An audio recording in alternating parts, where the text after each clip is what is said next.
Глава 1496. План побега.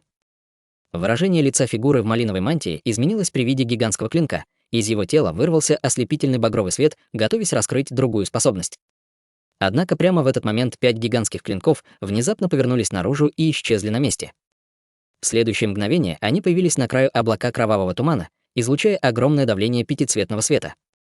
Пятицветный свет беспрепятственно отогнал малиновое облако, и на лице фигуры в малиновом наконец появилось испуганное выражение.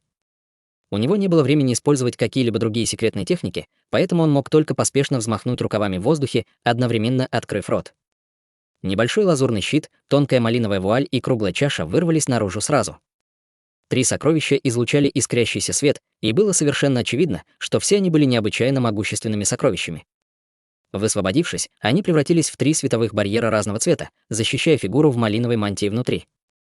После всего этого фигура в малиновой мантии резко вдохнула и выплюнула несколько глотков эссенции крови, а затем подняла руку, призывая фиолетовый талисман. Талисман мгновенно исчез в шаре эссенции крови, после чего шар взорвался, образуя облако кровавого тумана, опустившееся на фигуру в малиновой мантии. Сразу после этого его тело покрыло фиолетовыми доспехами. Эти доспехи были чрезвычайно замысловатыми, и на его поверхности стали трещать раскаты молнии, производя впечатление какого-то неземного потустороннего сокровища. В этот момент пятицветный свет отогнал облако кровавого тумана и достиг фигуры в малиновой мантии. С треском 3 установленных защитных световых барьера были мгновенно разрушены, врезавшись в тело фигуры в малиновой мантии. Фиолетовые доспехи вспыхнули ярким светом, и, наконец, заблокировал пятицветный свет, но только на долю секунды. В следующее мгновение пятицветный свет начал вращаться вокруг доспехов, и они были разрезаны пополам на талии. Фигура в малиновой мантии обладала бесчисленными способностями, но ни у одной из них не было шансов противостоять этой, казалось бы, неудержимой полоске пятицветного света. Намек отчаяния мелькнул в глазах одетой в малиновую мантию фигуры, из его тела вырвалось более 100 талисманов и около дюжины сокровищ различных форм. Однако его последние усилия в конце концов оказались тщетными, и все эти объекты за считанные секунды превратились в порошок пятицветного света. Раздался леденящий душу крик, и пятицветный свет полностью залил фигуру в малиновой мантии, и даже его душа не смогла сбежать. При виде этого в глазах марионетки вспыхнул холодный свет, и она пробормотала себе под нос. Главная сильная сторона клинка 5 драконов — это его непревзойденная режущая сила сокровища. Затем он сделал захватывающее движение, и 5 массивных клинков вдалеке превратились в 5 проекций змея и вернулись к нему. В конце концов, 5 проекций змей сошлись над головой и снова сформировали мерцающий серебряный клинок, а затем спустились сверху. Восторг мелькнул в глазах марионетки в малиновой броне, и она подняла руку, чтобы поймать клинок, но свет в ее глазах внезапно потускнел, и ее тело неуверенно качнулось, а затем чуть не упало с неба. К счастью, ему удалось выпрямиться во вспышке духовного света, но в его глазах появилось покорное выражение. Он тяжело вздохнул и снова схватил серебряный клинок. Он осторожно провел рукой по зеркальной поверхности клинка, и из него вырвался звон. Это сокровище действительно необычайно могущественно, но скорость, с которой оно истощает мое духовное чутье, столь же ошеломляет. Похоже, мне придется положить конец всему, когда я в следующий раз освобожу его силу, размышляла марионетка с задумчивым видом на лице. В этот момент далеко в небе поднялись яростные инские ветры, и спустились огромные темные облака, охватившие большую часть неба. Из порывов инского ветра появилось несколько призрачных существ высокого ранга и приземлилось перед марионеткой. «Вы сделали все, что я просил?» — спросила марионетка. «Будьте уверены, мастер, мы установили все необходимое. Как только вы выйдете в божественный пруд, мы немедленно закроем территорию, используя формацию. Даже если кому-то удастся выйти оттуда живым, он не сможет сбежать, поскольку попадет в нашу ловушку на некоторое время», — осторожно отвечает зомби-призрак высокого уровня. «Половина из вас идет со мной. Другая половина — оставайтесь здесь и позаботьтесь о формации». Этим людям удалось увести одного адского грозового зверя, но они не знают, что это место охраняет пара зверей, самец и самка. Марионетка в красных доспехах холодно усмехнулась. Призрачное существо, похожее на зомби, казалось, обладало высоким уровнем интеллекта и сказала с нерешительным выражением на лице: «Даже если эти адские грозовые звери были оставлены охранять это место старейшинами вашей расы подёнок, они нападут и на нас, поскольку у нас нет талисманов для входа. Не волнуйся, эти люди пошли вперед первыми, поэтому адский грозовой зверь первым нападет на них. Все, что вам нужно сделать, это подкрасться и нанести смертельные удары, когда представится возможность. Даже обладая клинком 5 драконов, мои шансы невелики. Однако с этим адским грозовым зверем было бы странно, если бы кто-нибудь из них смог сбежать отсюда живым. Жаль, что другого адского грозового зверя выманили отсюда, но если бы не тот факт, что его увели, эти люди не рискнули бы войти в божественный пруд. Их было бы несложно победить снаружи, но убить их всех было бы очень трудно, но теперь марионетка зловеще усмехнулась. Все остальные призрачные существа немедленно замолчали, услышав это. Внезапно в голову марионетки в малиновых доспехах пришла мысль, и она сказала: «Кстати говоря, мы не можем просто игнорировать адского грозового зверя, которого выманили отсюда. Нам нужно послать людей за ним, и если этот человек, который выманил его, будет убит или если что-то еще заставит его вернуться заранее, мы должны быть немедленно проинформированы с помощью нашего талисмана бесчисленных расстояний. Будьте уверены, мастер, мы уже послали за ними белого призрака. Она лучше всех владеет техникой маскировки и передвижения, поэтому она определенно справится с этой задачей», — поспешно ответило призрачное существо. Белый призрак. Это та, кому удалось сбежать, ампутировав только одну руку, несмотря на то, что она столкнулась с самым могущественным существом среди злоумышленников. Спросила марионетка в малиновых доспехах. Вот так. Если послали ее, то у нас действительно не должно быть проблем. Пойдем. Злоумышленники, скорее всего, уже проникли в подземный дворец под Божественным прудом, проинструктировала марионетка в малиновой броне. Все призрачные существа немедленно послушались его приказа, и 3 из них вошли в синий тоннель вместе с марионеткой, в то время как 2 других призрачных существа высокого ранга остались снаружи. Один из них протяжно взвыл, и 1000 черных скелетов появились из темных облаков поблизости. Хань Ли взмахнул рукой, и позади него вспыхнули 8 разрядов золотой молнии, направившись прямо к шаровой серебряной молнии, расположенной на расстоянии более 1000 футов позади него. Это был никто иной, как адский грозовой зверь, который уже преследовал его на неизмеримом расстоянии. При виде приближающихся дуг золотой молнии зверь совсем не испугался, а вместо этого он немедленно открыл пасть, выпустив вспышку серебряного света. Как только божественная дьявольская молния вошла в контакт с этим серебряным светом, она была беззвучно рассеялась, будучи съеденной чудовищем. Адский грозовой зверь облизнул губы, и из его живота послышалось громкое урчание, а глаза загорелись, словно он только что наслаждался редким деликатесом. Хань Ли смог воспользоваться этой задержкой, чтобы увеличить дистанцию между собой и адским грозовым зверем. Однако зверь нисколько не волновался, увидев это. Он просто зарычал, и серебряные дуги молнии вокруг его конечностей стали вращаться быстрее, и он снова пустился в погоню.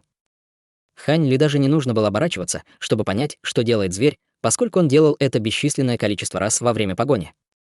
Этот зверь был на полпути быстрее, чем Хань Ли, даже когда он летел так быстро, как только был способен, поэтому, хотя он был в состоянии сохранять между ними некоторое расстояние, и прошло совсем немного времени, прежде чем зверь снова сузил разрыв.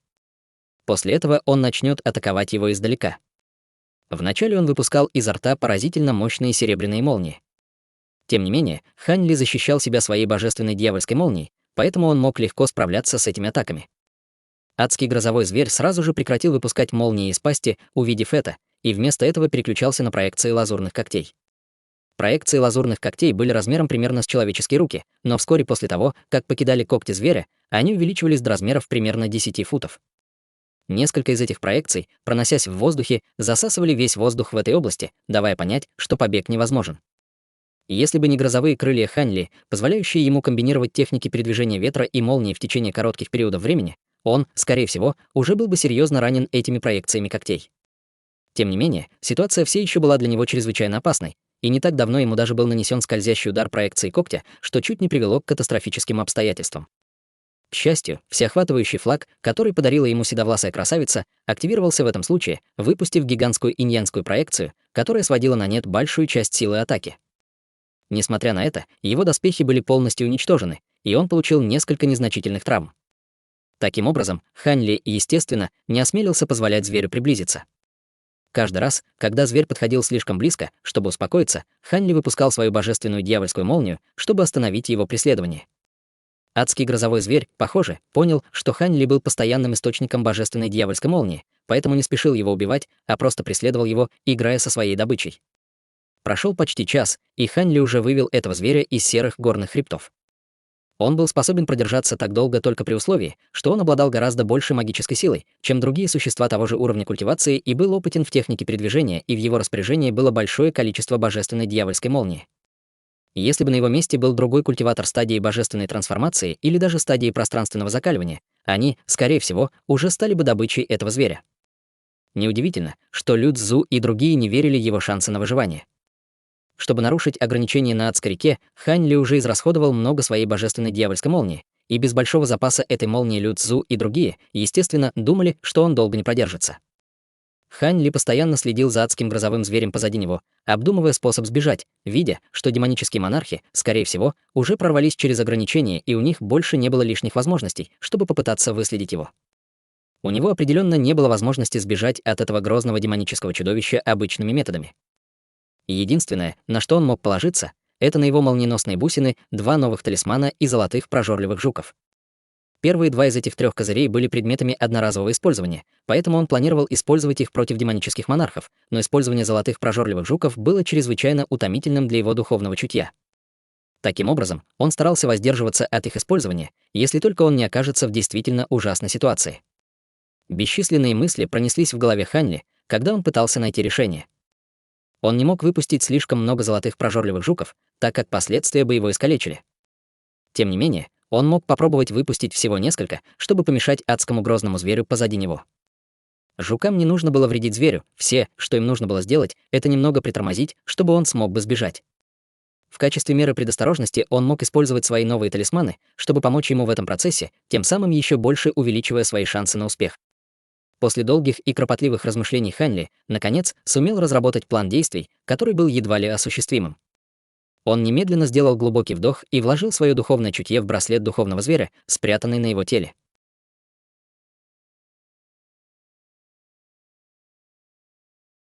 Глава 1497. Битва с адским грозовым зверем. С раскатами грома Хань Ли выпустил свою божественную дьявольскую молнию, и как только адский грозовой зверь остановился, чтобы поглотить ее, он взмахнул рукавом, бросив в воздух 3 пятнышка золотого света. Это было и 3 зрелых золотых прожорливых жуков. Не успел адский грозовой зверь сожрать дуги золотых молний, как увидел летящих к нему золотых жуков. Он слегка запнулся в ответ, но тут же открыл рот. Вспыхнувшая серебряная молния разделилась на 3 части и поразила золотых жуков. Таким образом, с раскатами грома жуки оказались полностью окутанными молнией. Однако в следующее мгновение в золотых глазах адского грозового зверя мелькнул намек на удивление. Как только молния отступила, 3 духовных насекомых остались целыми и невредимыми. Они не только не превратились в пыль, но и увеличились в несколько раз от своего первоначального размера, продолжая лететь к зверю. Несмотря на то, что интеллект адского грозового зверя не мог сравниться с интеллектом человека, он достиг чрезвычайно высокого уровня, так что это определенно не был какой-то безмозглый шут. Он определил, что эти 3 жука были довольно необычными, и больше не осмеливался относиться к ним с пренебрежением и тут же замахнулся когтями в воздухе. Он тут же выпустил вперед 3 полоски лазурных проекций когтей, которые резко увеличились в размере, поразив 3 золотых жуков. Проекции когтей с визгом взорвались, и лазурный свет окутал 3 золотых жуков. Во все направления сразу же разнеслись порывы яростных духовных ветров, и первозданная мирская ци в окружающей местности была поглощена лазурным светом, поэтому казалось, все пространство вокруг вот-вот рухнет. Адский грозовой зверь, казалось, был чрезвычайно уверен в этой атаке и, не потрудившись проверить результат, снова устремился к Хань Ли. Однако затем из лазурного света послышалось слабое жужжание, и зверь не поверил своим ушам. В лазурном свете вспыхнул золотой свет, и 3 золотых жука полетели вперед, достигнув точки, которая была всего в нескольких десятках футов от адского грозового зверя всего за несколько мгновений. Их тела мерцали золотым светом, и, похоже, они не были ранены. На этот раз адский грозовой зверь был по-настоящему потрясен, и в его сердце вспыхнул намек на свирепое намерение убить. Он немедленно открыл пасть, выпустив луч серебряного света, охватив 3 золотых жуков. Золотые прожорливые жуки были способны сожрать все, но они не могли немедленно проложить себе путь сквозь этот серебряный свет. Таким образом, адский грозовой зверь глубоко вдохнул, и серебряный свет вернулся назад, отправив 3 золотых прожорливых жуков в его пасть. Зверь яростно заскрежетал своими острыми зубами по золотым жукам, а затем проглотил их. Затем он присел, из его 4 конечностей раздался раскат грома, и он снова исчез на месте в виде вспышки серебряной молнии. Хань Ли воспользовался этой возможностью и улетел на 10 000 футов. Внезапно странное выражение мелькнуло в его глазах, он стал свидетелем событий, разворачивающихся позади него. Затем он тут же взмахнул крыльями и тоже исчез, как полупрозрачная нить. Таким образом, оказалось, что Хань Ли вернулся на круги своя. Однако адский грозовой зверь, казалось, был полностью взбешен жуками, которых Хань Ли выпустил ранее, и он с большей свирепостью мчался по воздуху. Казалось, что сейчас он намеревался убить Хань Ли, и его последующие действия отразили это желание. Когда Хань Ли снова выпустил свою божественную дьявольскую молнию, адский грозовой зверь просто прошел через дуги молнии без какой-либо паузы или задержки. Он больше не собирался дурачиться с Хань Ли. Сердце Хань Ли задрожали при виде этого, и он неистово распространил свою магическую силу по всему телу, рассекая воздух в виде полупрозрачной нити. Несмотря на это, адский грозовой зверь быстро приближался к нему, и вскоре между ними оставалось всего лишь 1000 футов. На спине адского грозового зверя сверкнула молния, и серебряные дуги молнии переплелись, образуя пару крыльев. Крылья были около 20 футов в длину каждая и сверкали рунами серебристого цвета, что парили вокруг них. Адский грозовой зверь взмахнул крыльями, и его тело с грохотом превратилось в пятно серебряного света. В следующее мгновение адский грозовой зверь появился чуть более чем в 100 футах позади Хань Ли в виде дуги серебряной молнии, и проекция, которая находилась там, где он был всего мгновение назад, также исчезла на месте. Техника теневого передвижения. Хань Ли почувствовал, что что-то не так, и обернулся как раз вовремя, чтобы увидеть вышеупомянутую последовательность событий. Его лицо сразу же побледнело, и сердце ушло в пятки. Он не ожидал, что этот зверь владеет такой сложной техникой передвижения. Техники теневого передвижения не были самыми быстрыми техниками, но определенно были самыми редкими и загадочными. В мире было не так уж много людей, которым удавалось стать свидетелем использования этой техники. Если бы не тот факт, что Хань Ли провел обширное исследование своей собственной техники молниеносного передвижения еще в городе высшего неба, прочитав множество соответствующих свитков, продававшихся в городе, он бы не смог так быстро распознать эту технику передвижения. Однако он явно не мог позволить себе застыть на месте от удивления при таких ужасных обстоятельствах. Как только адский грозовой зверь появился снова, он немедленно взмахнул крыльями в сторону Хань Ли. Затем молниеносные крылья с грохотом снова исчезли. Хань Ли слегка запнулся, увидев это, но прежде чем он успел среагировать, над головой раздался раскат грома, после чего на него сверху обрушилась массивная сеть молний. Сердце Хань Ли содрогнулось от шока, и серебряные руны сразу же вспыхнули вокруг его тела, высвобождая свою новую молниеносную одежду, которая также превратилась в сеть из золотых и серебряных молний, чтобы сдерживать приближающиеся дуги серебряных молний. Сразу после этого его тело вспыхнуло лазурным светом, и он бросился назад, выскакивая из области, охваченной падающей сверху сетью молний. При виде этого в глазах адского грозового зверя появился намек на презрение, после чего его тело снова расплылось. Серебряный свет вспыхнул перед Хань Ли, и адский грозовой зверь мгновенно появился впереди. В то же время он медленно провел когтями по воздуху, казалось, мягко и совершенно безвредно, но Хань Ли почувствовал, как будто когти увеличивались бесчисленное количество раз, не давая ему возможности уклониться или спастись. Окружающий воздух внезапно задрожал и яростно устремился к месту прямо под когтями зверя, словно там появилась невидимая, но всеохватывающая черная дыра. Тело Хань Ли напряглось, однако он все же был насильно вытянут вперед взрывом огромной непреодолимой силы прямиком к когтям зверя. Его лицо побледнело еще больше, но решительное выражение тут же промелькнуло в его глазах. Он внезапно открыл рот, выпустив маленький золотой меч около нескольких дюймов в длину, и тот вспыхнул только один раз, а затем превратился в полоску золотого света, которая устремилась к когтям зверя. Однако адский грозовой зверь не только не убрал когти при виде этого, но в его глазах появился презрительный взгляд. Полоска золотого света с громким лязгом врезалась в когти зверя и отразилась. Свет вокруг маленького золотого меча сразу же погас. Между тем когти зверя остались совершенно невредимыми, и они даже не сдвинулись ни на дюйм. В следующее мгновение другая лапа зверя вылетела, как молния, и схватила меч своими когтями. Со злобным выражением в глазах вся его лапа стала из чистого серебра, и он со свирепой силой сжал когти, полностью сокрушив золотой меч. Адский грозовой зверь был не только наделен необычайной силой с рождения, но и его тело было столь же могущественно, как и сокровища высшего ранга. Соединив эти два элемента, он сокрушил бесчисленные сокровища своими острыми когтями. Таким образом, он думал, что сможет полностью измельчить этот маленький меч, как это было с бесчисленными сокровищами в прошлом. Однако золотой меч просто задрожал в его невероятно мощной хватке, и духовный свет, исходящий от меча, немного померк, но тот остался совершенно невредимым. Зверь сильно недооценил, насколько крепкими были лазурные облачные бамбуковые мечи Хань Ли. Этот меч был закален Хань Ли с использованием нескольких видов редких материалов, и даже в мире духов было очень мало сокровищ столь же надежных, как он. Меч не смог нанести вред адскому грозовому зверю, но и последний не смог бы уничтожить меч за короткое время. Адский грозовой зверь был весьма удивлен тем, насколько твердым был этот маленький меч, и прежде, чем он оправился от удара, из тела Хань Ли внезапно вырвалась вспышка золотого света. От громкого крика Хань Ли золотой свет стал ярче, и по всему его телу появились золотые чешуйки. В то же время из его спины вырвался золотой свет, и появилась человекоподобная фигура с 3 головами и 6 руками. Проекция одновременно вытянула свои 6 рук, посылая странные колебания, пробегающие по близлежащему пространству, как рябь по поверхности спокойного озера. За доли секунды задержки Хань Ли взмахнул крыльями и исчез в порыве легкого ветерка. Адский грозовой зверь издал низкий рык, сжал поднятую лапу в кулак, а затем ударил в определенное место в воздухе на расстоянии около 300 футов.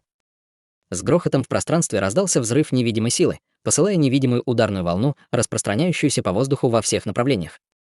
В пустом пространстве этой принудительной атакой внезапно была обнаружена человекоподобная фигура, и это был никто иной, как Хань Ли с ошеломленным выражением лица.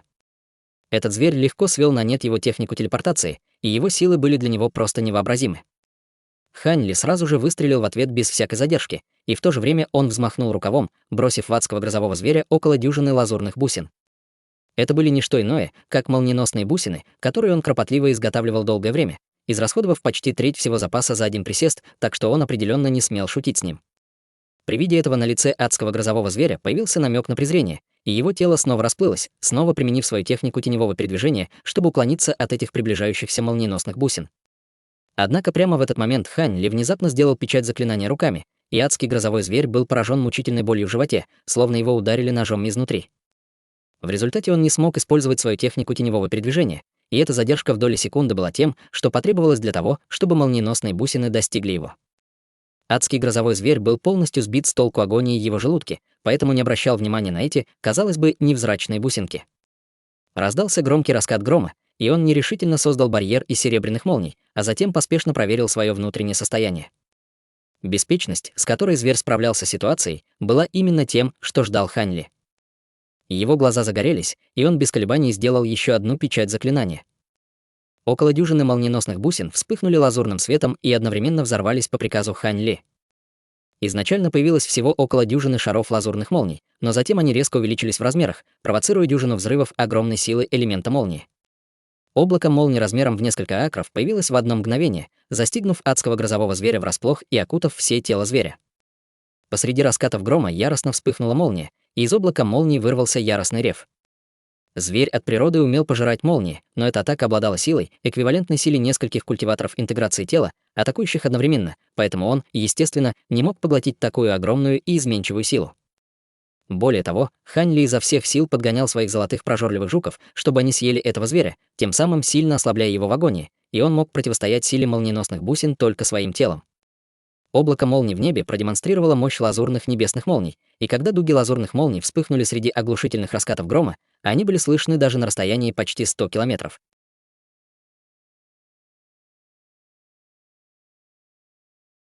Глава 1498. Талисман 9 небесных дворцов.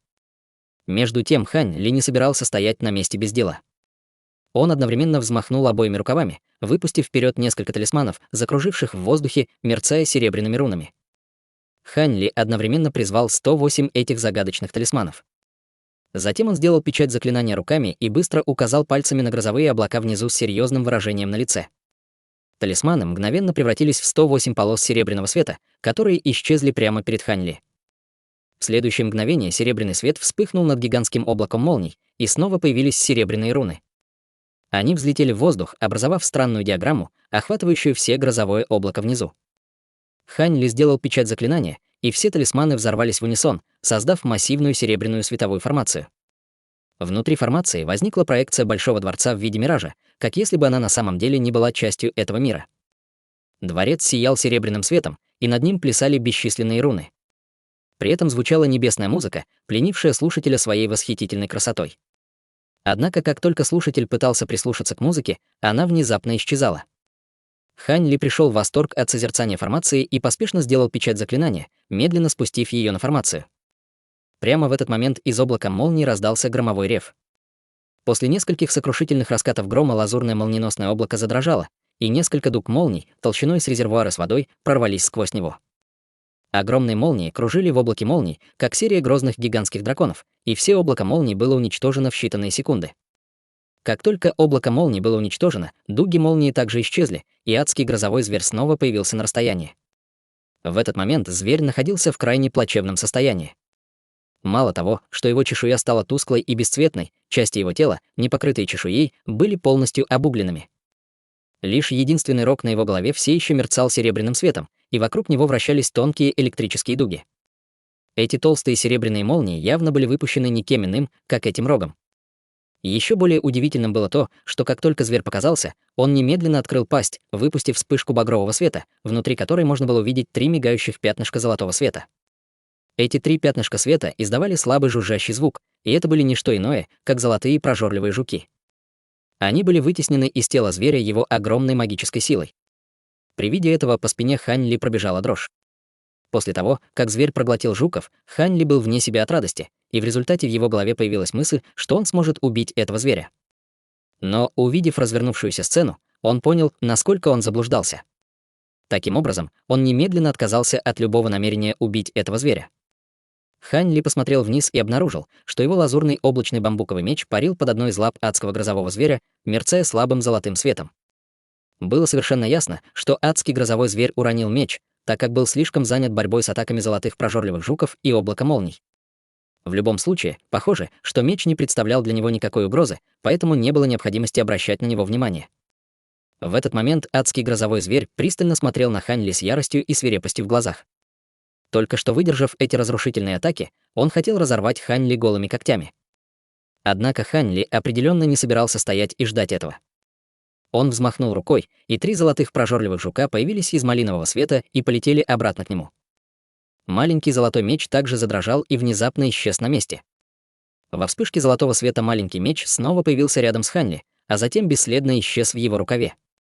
Сразу после этого таким же образом исчезли и золотые прожорливые жуки. Адский грозовой зверь дрогнул при виде этого и взревел от ярости. Когда он собирался вступить в бой, над его головой вспыхнул серебряный свет, и сверху незаметно спустилась массивная световая формация. С таким массивной формацией над головой, даже если адский грозовой зверь не заметил ее сначала, не было никакого способа, чтобы она не была обнаружена зверем. Он поднял голову, и в его глазах промелькнуло удивление, глядя на массивную формацию над собой. Из острого рога грянул раскат грома, вслед за которым вырвалась толстая серебряная молния. Молния с грохотом ударила в нижнюю часть световой формации, но затем внезапно исчезла после вспышки серебряного света, словно была захвачен формацией. Только тогда зверь осознал, в какой опасной ситуации он оказался. Молния сверкнула из его 4 конечностей, и он попытался скрыться с места происшествия, но было уже слишком поздно. Световая формация развернулась в воздухе и исчезла во вспышке яркого света. Тем временем адский грозовой зверь отлетел более чем на 100 футов во вспышке серебряного света, оказавшись в полосе белого тумана. Он осмотрел окрестности и обнаружил вокруг себя бесчисленные высокие стены и здания, простирающиеся во всех направлениях, насколько хватало глаз. Сердце зверя сначала содрогнулось от шока, но быстро успокоилось. Он прожил бесчисленное количество лет и множество раз был пойман в ловушку своими врагами, поэтому он мог оставаться спокойным и невозмутимым в этой ситуации. Он поднял голову взглянуть в небо, но обнаружил обширное пространство темного серебристого света, полностью закрывавшее его обзор. Адский грозовой зверь склонил голову набок и задумался о своем нынешнем затруднительном положении, а затем поднялся в воздух в виде дуги серебряной молнии, рассекая когтями пространство перед собой. В мгновение эка вперед вылетело около дюжины когтей, с силой ударившись о серебряный световой барьер. Серебристый и лазурный свет с грохотом столкнулись друг с другом, и серебряный световой барьер слегка задрожал, а затем снова упал. Адский грозовой зверь заколебался в воздухе со слегка удивленным выражением лица, по-видимому, слегка озадаченный тем, насколько мощным было это ограничение. Без ведома адского грозового зверя эта световая формация была вызвана талисманами 9 небесных дворцов, которые Хань Ли удалось изготовить только после длительных периодов кропотливых усилий. Всего таких талисманов было 108, и они были чрезвычайно эффективны для поимки врагов. Конечно, это также зависело от того, какое существо было заключено в эту формацию. На нынешней базе культивации Хань Ли он даже не смог бы по-настоящему поймать среднестатистическое существо стадии интеграции тела, не говоря уже об этом адском грозовом звере. В настоящее время он стоял на краю световой формации, в безумстве вводя свою магическую силу в один из 108 талисманов. Когда зверь активировал свою первую атаку, Хань Ли почувствовал, как в его тело передается волна огромной силы, заставившая его отступить на несколько шагов и измениться в лице. К счастью, он смог восстановиться после распространения своей магической силы по всему телу. Однако было совершенно очевидно, что это ограничение не сможет долго сдерживать зверя. В конце концов, разница в силе между ним и этим адским грозовым зверем была ничем иным, как разница между днем и ночью, однако он не рассчитывал, что эта формация поймает зверя. Все, что ему было нужно, это выиграть время. Видя, что формация временно поймала его противника в ловушку, Хань Ли немедленно убрал руку, а затем взмахнул крыльями и улетел в виде полоски лазурного света прямо в том направлении, откуда пришел. После нескольких вспышек Хань Ли достиг конца горизонта и исчез из поля зрения всего после еще одной вспышки. Однако прямо в этот момент выражение лица Хань Ли внезапно изменилось, и он взмахнул рукой. Несколько десятков маленьких золотых мечей взорвались в унисон, пронзив определенное место в пространстве. Затем последовала удивительная сцена. Белый свет вспыхнул из того места, куда летели золотые мечи, и внезапно появилась женщина в белом с отсутствующей рукой. Это была та самая призрачная женщина, с которой однажды сражался Хань Ли. Женщина также была ошеломлена тем, что Хань Ли сумел обнаружить ее присутствие. Казалось, она собиралась что-то сказать, но Хань Ли не интересовался тем, что она собиралась сказать, поскольку в его глазах вспыхнул холодный свет. Внезапно из одного из его рукавов раздался громкий крик, после чего оттуда вырвалась полоска черного света, а затем исчезла, раскрывая маленькую черную обезьянку. Это был никто иной, как зверь плачущей души. Хань Ли в настоящее время спасался бегством, и последнее, что ему было нужно, это длительная битва с этой призрачной женщиной. Таким образом, он немедленно призвал своего зверя плачущей души, чтобы как можно быстрее разобраться с ней. Как только призрачная женщина в белых одеждах увидела зверя плачущей души, она издала резкий крик, и выражение ужаса появилось на ее лице. Она внезапно превратилась в полосу белой ци и попыталась бежать, но зверь плачущей души был еще быстрее, превратившись в огромную обезьяну высотой в несколько десятков футов в мгновение ока, а затем холодно хмыкнул, выпустив полоску желтого света из своих ноздрей. Желтый свет немедленно окутал полосу белой ци, а затем вернул ее обратно к плачущему зверю души. Белый свет погас, снова обнажая призрачную женщину в белом, и в ее ужасе ее белые одежды превратились в первозданный белый световой барьер, полностью скрывавший все ее тело. Удивительно, но световой барьер сумел противостоять пожирающему души свету плачущего зверя души. Серьезное выражение появилось на лице зверя плачущей души, и он зарычал, подняв вокруг себя инский ветер. Вокруг него стали потрескивать бесчисленные дуги молнии, а затем гигантская обезьяна увеличилась в размерах. Его мех начал краснеть, а из макушки вышли 3 скрученных рога. Его глобель раскрылась, обнажив багровый демонический глаз, и в то же время лицо вытянулось, обнажив острые клыки. На его спине также выросли 3 черных костяных шипа, каждый из которых был около 10 футов в длину, а вокруг них кружилась черная инская ци. Лицо призрачной женщины исказилось от ужаса, глядя на трансформацию зверя плачущей души. Она внезапно издала длинный резкий визг, послав взрыв невидимых звуковых волн, стремительно несущихся в сторону Хань Ли и зверя плачущей души. Однако Хань Ли был к этому заранее подготовлен. Он положил руку себе на затылок, и оттуда вспыхнул серый свет вместе с пятицветным пламенем, окутав как его самого, так и зверя плачущей души. Таким образом, Хань Ли сумел противостоять атаке звуковой волны, не имея ничего, кроме небольшой боли в его духовном чутье. Зверь плачущей души вовсе не пострадал. Вместо этого на его лице появилось зловещее выражение, и он медленно открыл демонический глаз на своей глобели, выпустив молнии толщиной с большую чашу для риса. Молния была ярко-красной, как кровь, полностью игнорируя белый световой барьер, мгновенно проткнула тело призрачной женщины в белых одеждах, которая была полностью обездвижена пожирающим душу светом зверя плачущей души. Призрачная женщина издала вой боли, и малиновая дуга молнии обвела ее тело, как духовная змея, а затем силой затащила ее по воздуху, в мгновение ока перенеся к зверю плачущей души. Зверь открыл пасть и без колебаний сожрал ее, а затем нахмурил брови и выплюнул черный нефритовый талисман. Хань Ли сделал хватательное движение, чтобы вытащить значок, а затем взглянул на него. Это талисман 1000 расстояний. Несмотря на то, что он немного отличался от того, что использовали люди, Хань Ли сразу же смог узнать его. В его глазах промелькнул намек на удивление, а на лице появилось задумчивое выражение. Внезапно из световой формации вдалеке вырвался взрыв раската молнии, смешанный с яростным ревом. Хань Ли вздрогнул, услышав это, и поспешно махнул рукой в сторону зверя плачущей души. Последний быстро сжался, а затем исчез в рукаве Хань Ли, и в то же время Хань Ли топнул ногой по земле, превратившись в могучую лазурную птицу, летя прочь со скоростью молнии.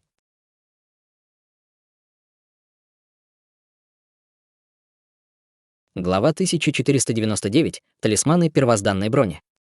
Большая лазурная птица летела по воздуху с удивительной скоростью, каждым взмахом крыла преодолевая расстояние более 100 футов. Пока Хань Ли мчался по воздуху в своей форме Тянь-Пэна, он активировал технику великого развития изо всех сил, используя свое мощное духовное чутье, чтобы насильственно заблокировать метки, оставленные на его теле 4 демоническими монархами. Однако эти метки были слишком мощными, даже несмотря на то, что он активировал несколько секретных техник из священных писаний техники великого развития, а также использовал силу Тянь-Пэна, которой он достиг после своей трансформации, он по-прежнему мог только временно подавить эти метки. По его оценке, потребуется всего около суток, прежде чем эти метки снова вступят в силу. Хань Ли, естественно, делал это, чтобы демонические монархи подумали, что он мертв, тем самым облегчая ему его задачу — спасти Юань Яо и Ян Ли, а затем отвести их в район с плотной инской ци, чтобы они могли полностью удалили метки с его тела. Только тогда он действительно будет свободен от демонических монархов. При обычных обстоятельствах Хань Ли, естественно, не смог бы этого добиться, но благодаря тому, что адский грозовой зверь создал демоническим монархам большие проблемы, у него был шанс. Он не смог выиграть демоническим монархам много времени, поэтому они, скорее всего, совсем недавно вошли в область божественного пруда. Даже если бы они знали, что этот зверь вернется так скоро, они не смогли бы себе позволить, чтобы все их предыдущие усилия пропали даром и отказаться от божественного эликсира адской реки. После того, как адский грозовой зверь сбежит из талисманов 9 небесных дворцов, он вернется в свое логово, несомненно, в бешеной ярости и встретится с демоническими монархами, и тогда на них обрушится весь его гнев. Пока ему не придется столкнуться ни с одним из демонических монархов в прямом сражении, была большая вероятность того, что он сможет спасти Юанья и Ян Ли. Рассуждая таким образом, Хань Ли летел по воздуху изо всех сил. Как только он собирался снова войти в серые горные хребты, внезапно из его тела Тянь Пэна раздался глухой удар. Вспыхнул лазурный свет, и он вернулся в свою человеческую форму. Затем он пошевелил рукавом, достав нефритовый талисман. На нефритовом значке было вырезано изображение массивной схемы из 9 дворцов, но сам талисман уже был разбит на бесчисленное количество осколков. Хань Ли слегка изменился в лице и рефлексивно осмотрелся. Затем он убрал нефритовый талисман и провел рукой по своему браслету для хранения. Во вспышке духовного света в его руке появился фиолетовый талисман с загадочными серебряными рунами, мерцающими на его поверхности. Это был не что иное, как талисман невидимости высшего зенита. Хань Ли без колебаний выпустил талисман, и он взорвался в воздухе. Затем появилось несколько мерцающих серебряных рун, которые начали танцевать в воздухе над Хань Ли. Затем руны превратились в облака серебряного тумана, который мгновенно окутал все его тело. Мгновение спустя серебряный туман рассеялся, и Хань Ли полностью исчез. Достигнув нематериального тела, Хань Ли медленно спустился вниз, спрятавшись у подножия массивного дерева, а затем пристально посмотрел на небо. Спустя какое-то время вдалеке, наконец, грянул раскат грома. Спустя несколько мгновений над головой сверкнула молния, и адский грозовой зверь промчался мимо с дугами серебряных молний, не в силах заметить присутствие Хань Ли внизу. После нескольких вспышек адский грозовой зверь исчез вдалеке. Глаза Хань Ли вспыхнули, и он остался спрятанным под деревом. Еще примерно через 7 или 8 минут он почувствовал, что прошло достаточно времени, и только тогда он снова появился во вспышке серебряного света. Несколько серебряных рун вылетели из его тела, а затем снова объединились, образуя фиолетовый талисман. Хань Ли взмахнул рукой, и талисман исчез в его рукаве в виде полоски фиолетового света. Сразу после этого он устремился вдаль в виде полоски лазурного света, путешествуя тем же путем, по которому только что летел адский грозовой зверь.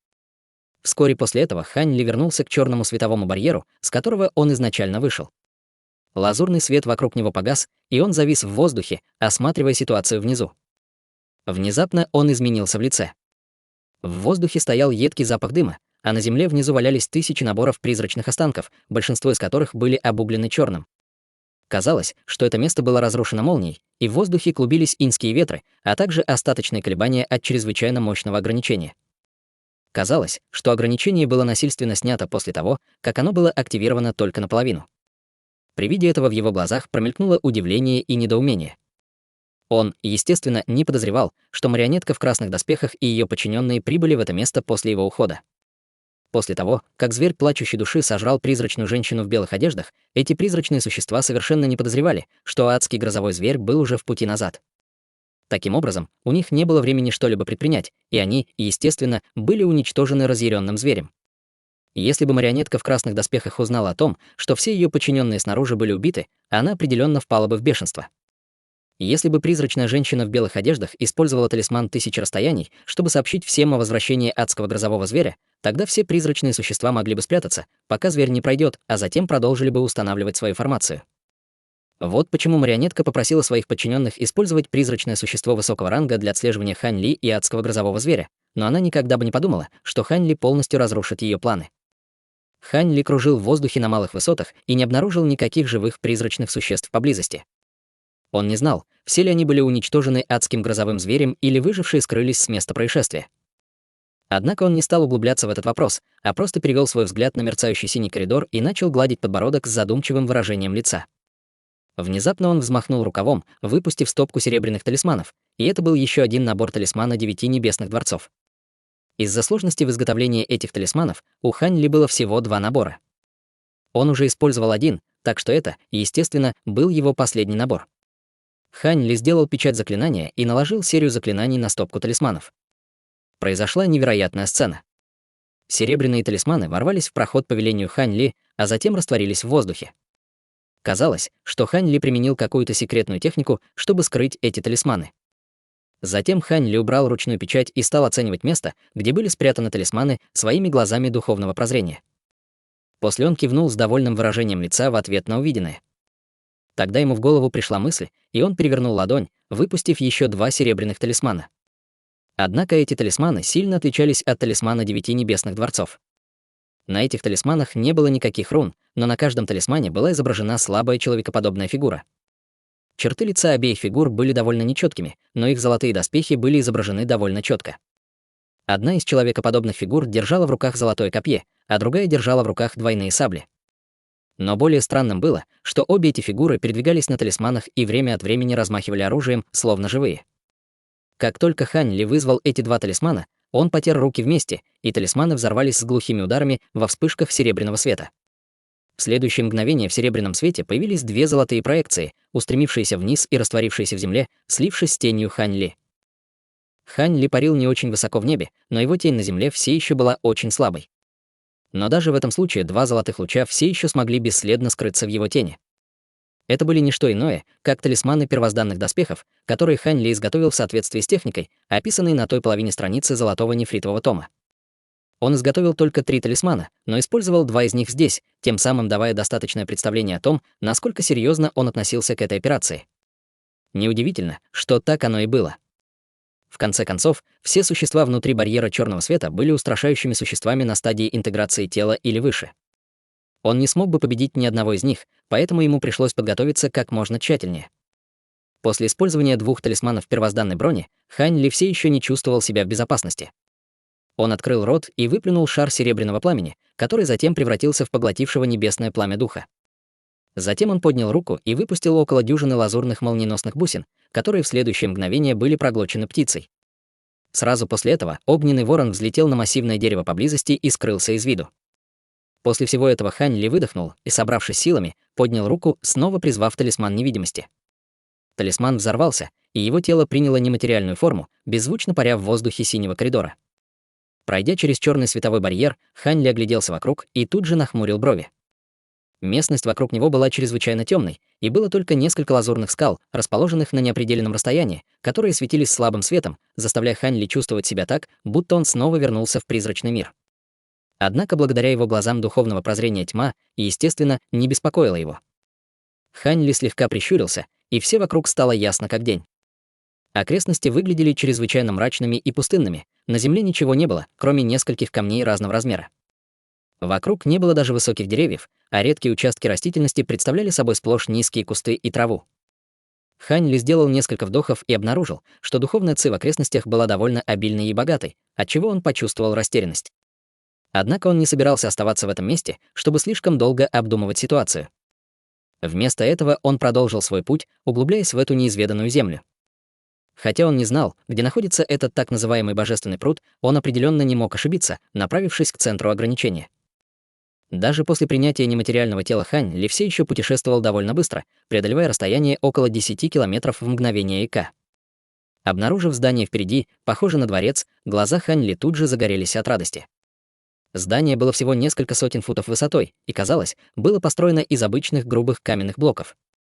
Однако это была первая заметная достопримечательность, с которой он столкнулся, и это указывало на то, что он движется в правильном направлении. Таким образом, Хань Ли немедленно полетел к дворцу. Вход во дворец был высоким и прямоугольным, более 100 футов высотой, а черные каменные ворота были распахнуты наружу. Хань Ли рефлекторно направил свое духовное чутье к воротам и внезапно остановился со своеобразным выражением на лице. По обе стороны от ворот произошла пара вспышек мощной инской ци, что указывало на то, что, похоже, с каждой стороны от входа пряталось призрачное существо высокого ранга. Хань Ли был слегка удивлен, сделав это открытие, но быстро все понял, подумав о тысячах призрачных существ, которые были уничтожены еще у входа в синий коридор.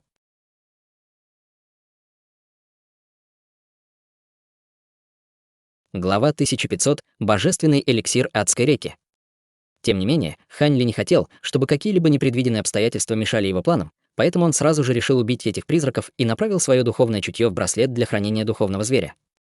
С громким обезьяньим криков в воздухе пронеслась полоска черного света, направившись к одной стороне входа, показав себя и бросившись к другой стороне. Хм. Кто здесь?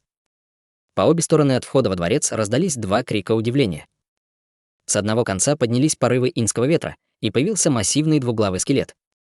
С другой стороны, резкий запах запекшейся крови разнесся по воздуху, и из него показался покрытый белым мехом зомби с парой малиновых глаз. У зомби была пара грязных, гнилостных зеленых крыльев на спине. Во вспышке черного света появилась гигантская обезьяна. Затем она холодно хмыкнула, выпустив из носа вспышку желтого света в сторону двуглавого скелета. Взрыв жуткого кудахтания вырвался изо рта скелета, и его руки расплылись в воздухе, создавая бесчисленное количество проекций когтей. Это призрачное существо высокого ранга явно было очень уверено в своем теле и хотело разорвать пожирающий душу свет голыми руками, вместо того, чтобы сбежать с места происшествия, как это сделала призрачная женщина в белом. Как только эти двое вошли в контакт друг с другом, проекции когтей сразу же были уничтожены желтым светом, который мгновенно устремился вперед, сметая за собой костлявые когти скелета. Во вспышке желтого света двуглавый скелет издал мучительный вой, и его костяные когти превратились в облака черного тумана. Скелет был потрясен таким поворотом событий и поспешно попытался отступить, но было уже слишком поздно. Желтый свет продолжал двигаться вперед, охватывая все тело скелета, превращая его в плотное облако черного тумана и втягивая в пасть зверя плачущей души.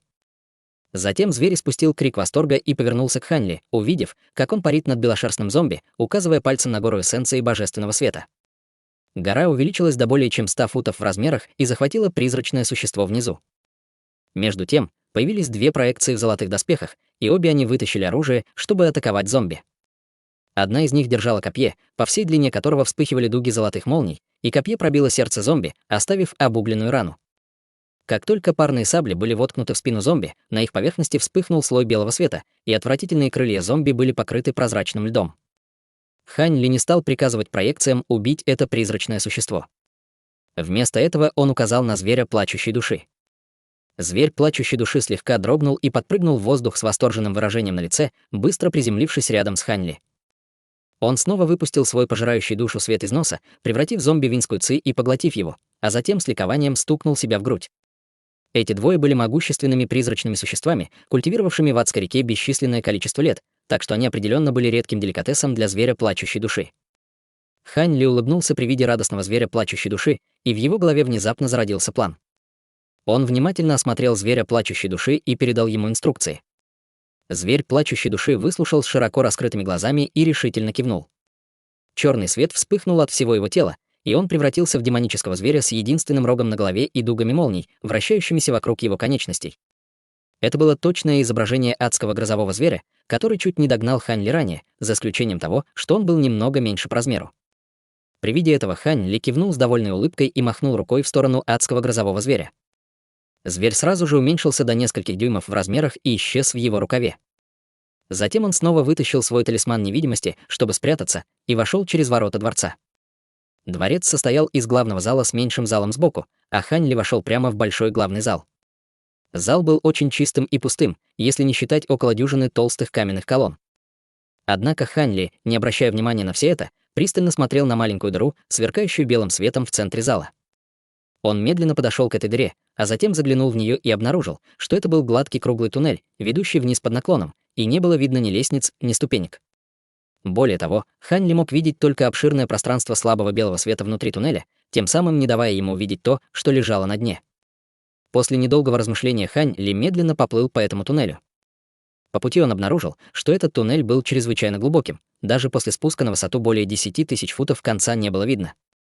Однако снизу к нему дул порыв холодного ветра, так что в конце туннеля явно было какое-то вентилируемое место.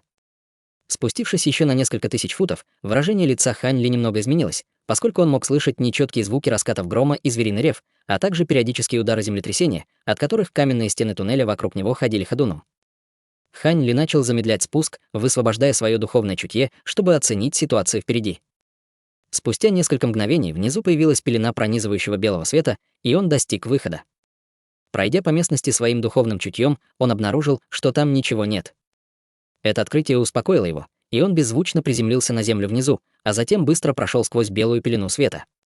Теперь он оказался в другом огромном зале, который был в несколько раз больше, чем тот, что был над ним, а также был значительно более роскошнее по своей конструкции. Пол был вымощен безупречным белым нефритом, на стенах и потолке холла были врезаны драгоценные камни размером с большую чашу. Эти драгоценные камни переливались нежным белым светом, который освещал весь зал. Духовная ци в этой области была намного плотнее, чем в области наверху, и в двух миниатюрных цветочных садах по обе стороны от зала росли духовные травы и цветы всех видов. Растения были чрезвычайно яркими и мерцали слабым духовным светом. Очевидно, что они произрастали здесь бесчисленное количество лет. Однако Хань Ли просто отвел взгляд, бескорыстно нахмурив брови. Он сразу смог определить, что, хотя эти растения были довольно редкими, они в основном славились своей красотой и эстетической привлекательностью, а не каким-либо практическим применением. Хотя Хань Ли мог видеть большую часть зала, его небольшая часть в настоящее время была окутана плотным кровавым туманом и сверкающими дугами молний. Сгустки кровавого тумана и молнии переплелись друг с другом на небольшой высоте над определенной частью зала, непрерывно кувыркаясь и взрываясь, словно борясь за свое господство. Однако было совершенно ясно, что дуги молний намного мощнее кровавого тумана. Если бы не тот факт, что бесчисленные зеленые нити и порывы инских ветров мелькали в тумане, усиливая его, он, скорее всего, уже был бы уничтожен дугами молний. Даже в этом случае шары молнии размером с кулак все еще проявлялись посреди грохочущих раскатов грома, а затем взрывались, прорываясь сквозь большие полосы кровавого тумана, тем самым оттесняя его как можно дальше. Кровавый туман полностью загораживал Хань Ли, но, скорее всего, он был вызван Дисюей вместе с другими демоническими монархами. Среди вспышек молний Хань Ли смутно различил силуэты двух однорогих зверей, каждый из которых ревел от ярости. Оказалось, что здесь было два адских грозовых зверя, и оба они обрушили безжалостный шквал атак на демонических монархов, поэтому неудивительно, что вторые оказались в тяжелом положении. Хань Ли был весьма ошеломлен этим открытием и, какое-то время проследив за битвой, перевел взгляд вниз, и его зрачки резко сузились. Прямо под обширным пространством кровавого тумана был зеленый пруд размером в несколько десятков футов. Вокруг пруда кружился белый туман, а также плотная духовная ци с нечетким слоем малинового света над поверхностью воды. Это и есть божественный эликсир адской реки. Хань Ли направился к пруду, но не стал долго его осматривать. Вместо этого он продолжал осматривать свое окружение, словно в поисках чего-то. Внезапно его глаза загорелись, увидев неподвижных Юань-Я и Ян Ли, что стояли в темном углу дворца. У них обоих было жесткое деревянное выражение лица. Казалось, их совершенно не трогала напряженная битва, происходящая поблизости. Хань Ли был свидетелем ограничений, наложенных на этих двух женщин, поэтому он знал, что их сознание все еще не повреждено, но они не могли контролировать свое тело ни в малейшей степени. Он был относительно уверен в своей способности преодолевать ограничения такого рода. Взглянув на напряженную битву, бушевавшую во дворце, Хань Ли подавил восторг в своем сердце и осторожно переключить свое внимание на другие части зала. Он не забыл о призрачных существах, которых он встретил на своем пути сюда, поэтому здесь определенно были другие призрачные существа высокого ранга, которые также тайно пробрались в это место. Он не хотел спасать Юань-Я и Ян Ли только для того, чтобы попасть в засаду этих неприятных существ. Было бы очень неразумно приводить его план в действие до обнаружения местонахождения этих скрытых призрачных существ. Таким образом, он направил свое духовное чутье на каждую секцию зала, кроме той, где происходила битва, но не обнаружил ничего необычного. Хань Ли слегка нахмурился, и после краткого размышления в его глазах вспыхнул слабый синий свет. Это место было чревато опасностями, поэтому он, естественно, не осмелился полностью раскрыть свои духовные глаза. Он просто использовал как можно меньше духовной силы, активируя эту способность и быстро окинуть взглядом весь зал. В результате он, наконец, кое-что обнаружил. В углу дворца, наиболее удаленном от места битвы, парило облако слабой зеленой ци. Даже глядя на него своими глазами духовного прозрения, он едва мог видеть облако зеленой ци, словно оно было полностью прозрачным. Было ли это призрачное существо, которое проникло сюда? Хань Ли на мгновение обдумал свою ситуацию и решил рискнуть. Резкая вспышка синего света вырвалась из его глаз в попытке понять истинный облик этого неизвестного существа. В результате он увидел похожий на хрустальный шар объект, парящий в центре облака зеленой ци и медленно вращающийся на месте. В тот момент, когда Хань Ли заметил этот объект, тот сразу же прекратил вращаться, и луч зеленого света появился над его поверхностью, исчезнув во вспышке. Хань Ли слегка изменился в лице при виде этого, и синий свет в его глазах мгновенно погас. Он чувствовал, что шар, казалось, заметил его взгляд в тот момент, когда он увидел его, но он был уверен, что среагировал достаточно быстро, чтобы не раскрыть свое местоположение. Даже если бы этот шар обладал достаточно мощным духовным чутьем, чтобы обнаружить его присутствие, оно не осмелилось бы высвободить свое духовное чутье, чтобы так безрассудно начать искать его. Если он высвободил слишком мало своего духовного чутья, то не смог бы обойти скрывающий эффект талисмана невидимости, но, высвободив слишком много духовного чутья, его тут же бы обнаружили демонические монархи и адские грозовые звери. Хань Ли был уверен, что это призрачное существо определенно не станет так безрассудно действовать. Спустя несколько мгновений вспышка относительно слабого духовного чутья прокатилась по тому месту, где он стоял, но она была не в силах обнаружить его присутствие по мере продвижения вперед. Хань Ли в ответ вздохнул с облегчением. Однако, прежде чем у него появилась возможность подумать, как он собирается увести отсюда Юань Я и Ян Ли, не разрушая прикрытие, из кровавого тумана в зале внезапно раздался громовой рев, и битва приняла решительный оборот. Кровавый туман упал и поднялся, вспыхивая ярким фиолетовым светом, после чего силуэт начал быстро расширяться в тумане. В мгновение ока из тумана появилась фиолетовая кровавая марионетка, уже достигнув более 200 футов в высоту, и все еще продолжала увеличиваться в размерах с безрассудной энергией. Одна из фигур в малиновой мантии также стояла на одном из плеч марионетки, заложив руки за спину.